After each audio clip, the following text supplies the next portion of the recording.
Today in this video, let us see what are the important comparisons between the series voltage regulator and the shunt voltage regulator.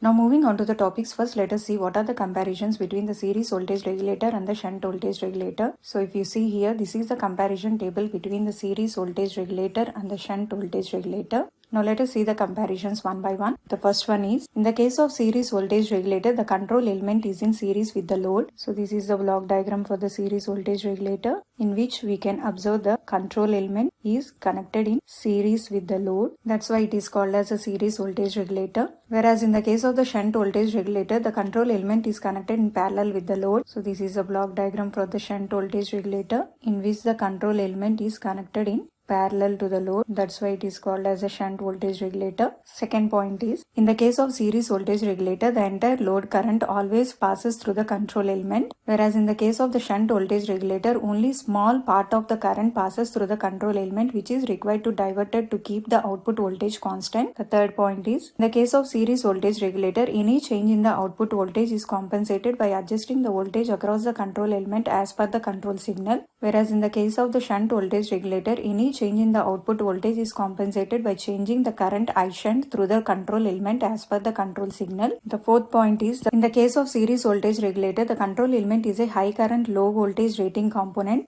whereas in the case of the shunt voltage regulator, the control element is a low current high voltage rating component. The fifth point is, in the case of series voltage regulator, the voltage regulation is good, whereas in the case of the shunt voltage regulator, the voltage regulation is poor. The sixth point is, in the case of the series voltage regulator, the efficiency depends on the output voltage, whereas in the case of the shunt voltage regulator, the efficiency depends on the load current. The seventh point is, in the case of the series voltage regulator, it is preferred for fixed as well as the variable voltage applications, whereas in the case of the shunt voltage regulator, it is not suitable for varying load conditions and it is preferred for only the fixed voltage applications. The eighth point is, in the case of series voltage regulator, it is complicated to design as compared to that of the shunt voltage regulators, and in the case of shunt voltage regulator, it is simple to design. The last point is, the examples of the series voltage regulator are series feedback type regulator, series regulator with pre-regulator and fallback limiting, etc. Whereas the examples of the shunt voltage regulator are Zener shunt regulator, transistorized shunt regulator, etc. So these are some of the important comparisons between the series voltage regulator and the shunt voltage regulator.